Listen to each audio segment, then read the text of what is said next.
शुक्रवार संतोषी माता की संपूर्ण व्रत कथा। जय श्री कृष्ण।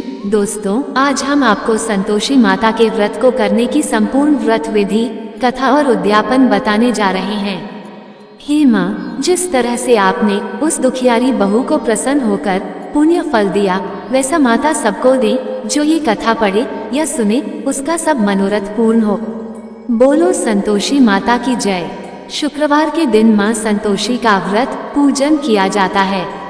इस पूजा के दौरान माता की आरती, पूजन तथा अंत में माता की कथा सुनी जाती है।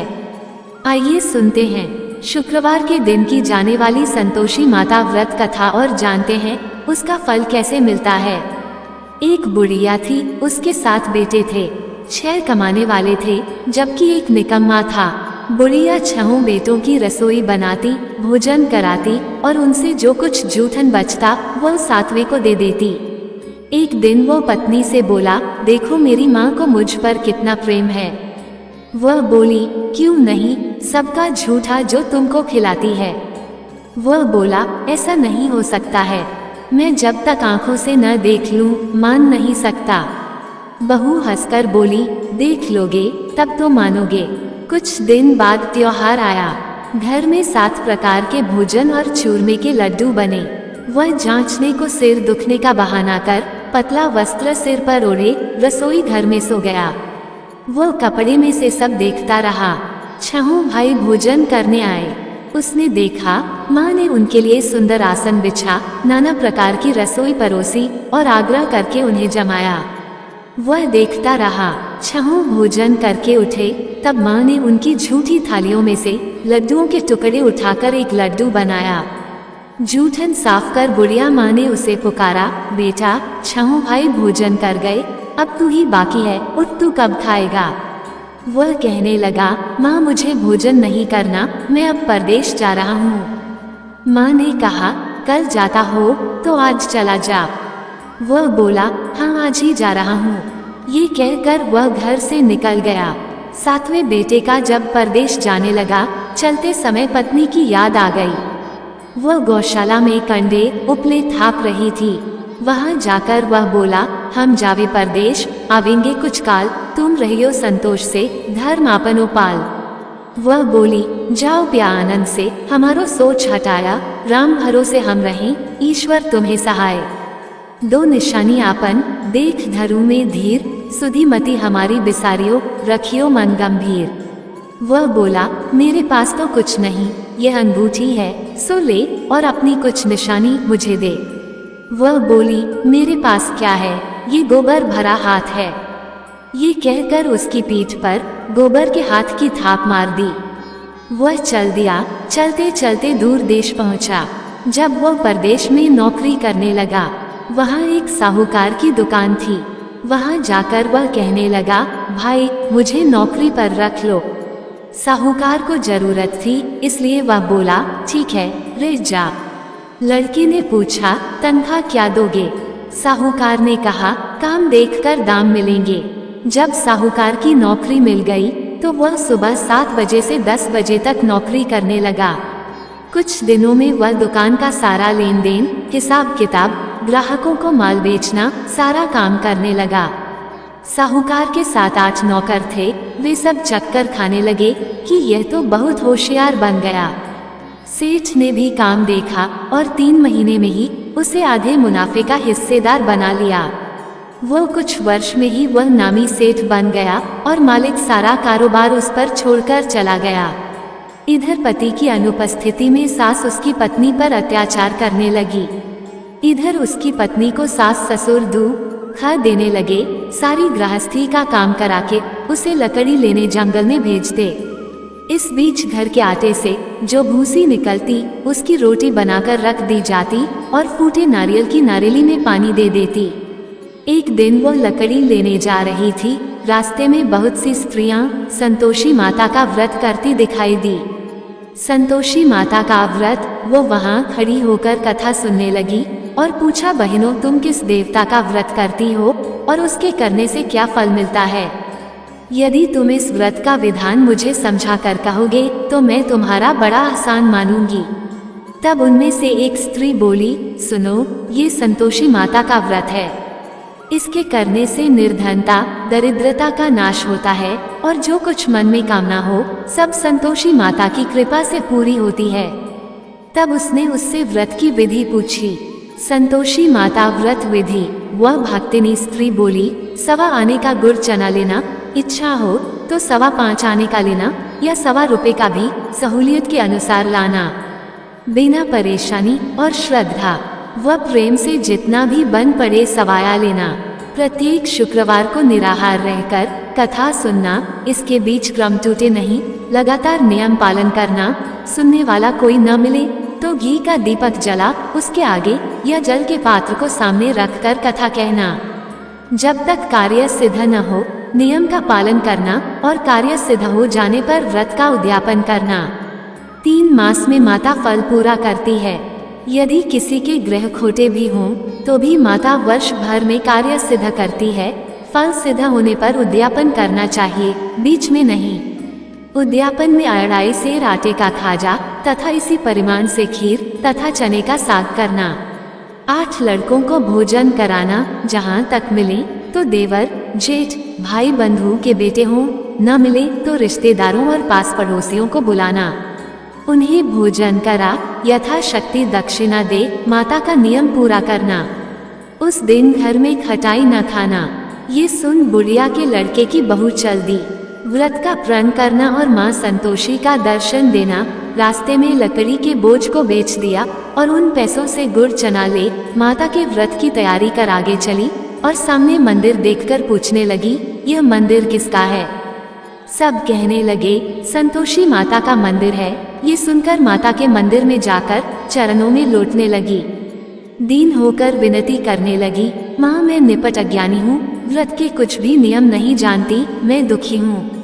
हे माता, जगत जननी मेरा दुख दूर कर, मैं तेरी शरण में हूँ। माता को दया आई। एक शुक्रवार बीता कि दूसरे को उसके पति का पत्र आया और तीसरे शुक्रवार को उसका भेजा हुआ पैसा आ पहुँचा। ये देख जेठ जेठानी मुंह सिकोड़ने लगे। लड़के ताने देने लगे। काकी के पास पत्र आने लगे, रुपया आने लगा, अब तो काकी की खातिर बढ़ेगी। बेचारी सरलता से कहती, भैया कागज आवे, रुपया आवे, हम सब के लिए अच्छा है। ऐसा कहकर आंखों में आंसू भरकर संतोषी माता के मंदिर में आकर मातेश्वरी के चरणों में गिरकर रोने लगी। माँ मैंने तुमसे पैसा कब मांगा है? मुझे पैसे से क्या काम है? मुझे तो अपने सुहाग से काम है। मैं तो अपने स्वामी के दर्शन मांगती हूँ। तब माता ने प्रसन्न होकर कहा, जा बेटी, तेरा स्वामी आएगा। ये सुनकर खुशी से बावली होकर घर में जा काम करने लगी। अब संतोषी माँ विचार करने लगी, इस भोली पुत्री को मैंने कह तो दिया कि तेरा पति आएगा, लेकिन कैसे? वह तो इसे स्वप्न में भी याद नहीं करता। उसे याद दिलाने को मुझे ही जाना पड़ेगा। इस तरह माताजी उस बुढ़िया के बेटे के पास जाकर स्वप्न में प्रकट हो कहने लगी, साहूकार के बेटे, सो रहा है या जागता है? वह कहने लगा, माता सोता भी नहीं और जागता भी नहीं हूँ, कहो क्या आ गया है? माँ कहने लगी, तेरे घर बार कुछ है कि नहीं? वह बोला, मेरे पास सब कुछ है, माँ बाप है, बहू है, क्या कमी है? माँ बोली, भोले पुत्र तेरी बहू घोर कष्ट उठा रही है, तेरे माँ बाप उसे परेशानी दे रहे हैं। वह तेरे लिए तरस रही है, तू उसकी सुध ले। वह बोला, हाँ माता जी, ये तो मालूम है, परंतु जाऊं तो कैसे? परदेश की बात है, लेन देन का कोई हिसाब नहीं, कोई जाने का रास्ता नहीं आता, कैसे चला जाऊं? माँ कहने लगी, मेरी बात मान, सवेरे नहा धोकर संतोषी माता का नाम ले, घी का दीपक जला, दंडवत कर दुकान पर जा बैठ। देखते देखते सारा लेन देन चुक जाएगा, जमा का माल बिक जाएगा, सांझ होते होते धन का भारी ढेर लग जाएगा। अब उनकी बात मानकर वह नहा धोकर संतोषी माता को दंडवत घी का दीपक जला दुकान पर जा बैठा। थोड़ी देर में देने वाले रुपया लाने लगे, लेने वाले हिसाब लेने लगे। कोठे में भरे सामान के खरीदार नकद दाम दे सौदा करने लगे। शाम तक धन का भारी ढेर लग गया। मन में माता का नाम ले, चमत्कार देख प्रसन्न हो घर ले जाने के वास्ते गहना कपड़ा सामान खरीदने लगा। यहाँ काम से निपट तुरंत घर को रवाना हुआ।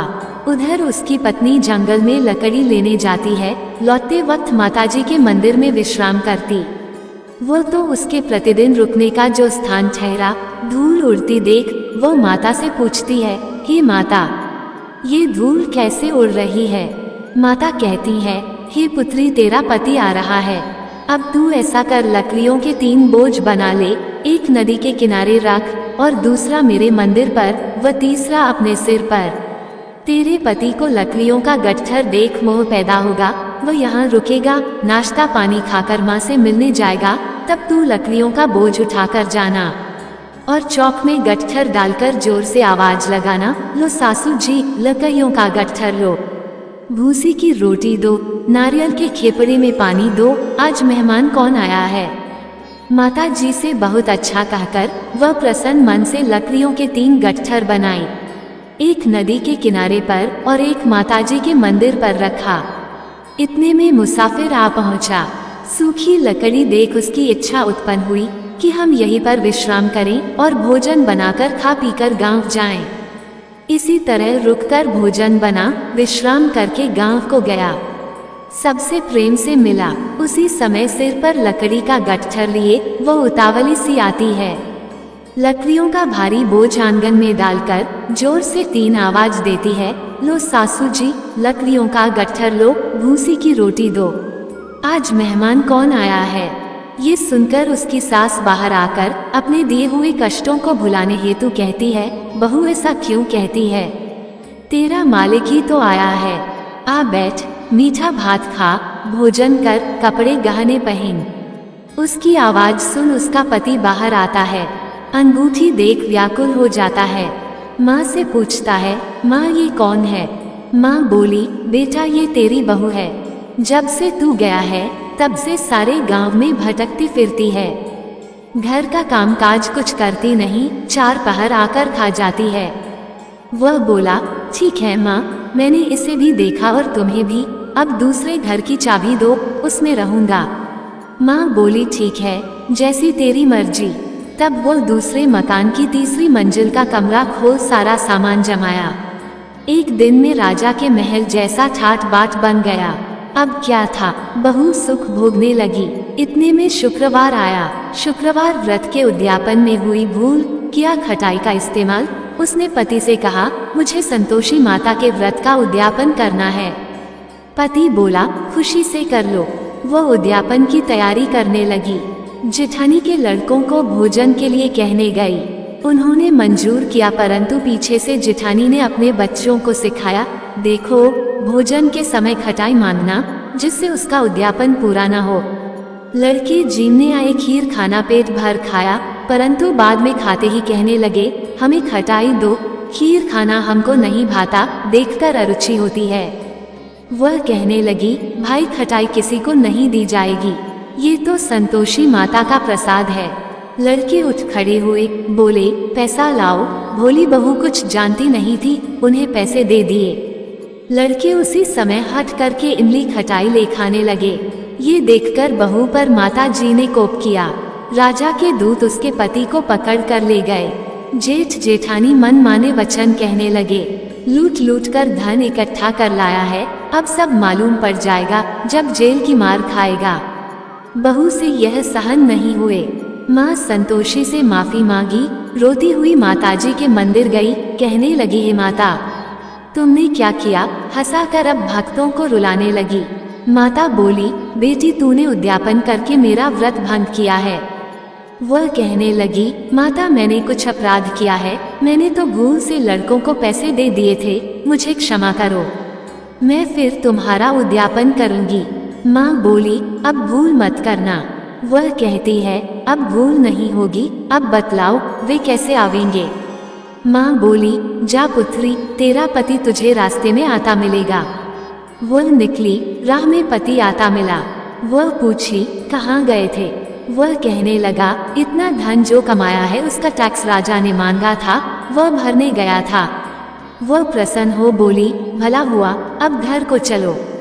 कुछ दिन बाद फिर शुक्रवार आया। फिर किया व्रत का उद्यापन। वह बोली, मुझे फिर माता का उद्यापन करना है। पति ने कहा, करो।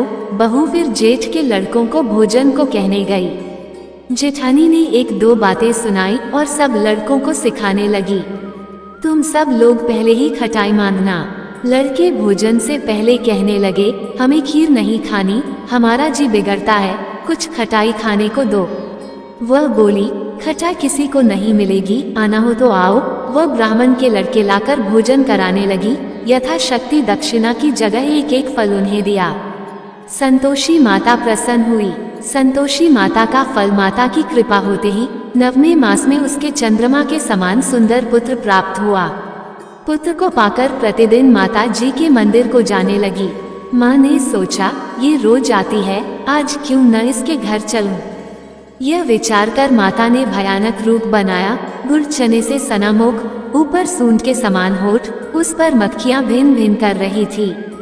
देहली पर पैर रखते ही उसकी सास चिल्लाई, देखो रे, कोई चुड़ैल डाकिन चली आ रही है, लड़कों इसे भगाओ, नहीं तो किसी को खा जाएगी। लड़के भगाने लगे, चिल्लाकर खिड़की बंद करने लगे। बहू रोशनदान में से देख रही थी, प्रसन्नता से पगली बन चिल्लाने लगी, आज मेरी माताजी मेरे घर आई है।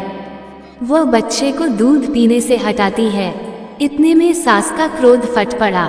वह बोली, क्या उतावली हुई है, बच्चे को पटक दिया। इतने में माँ के प्रताप से लड़के ही लड़के नजर आने लगे।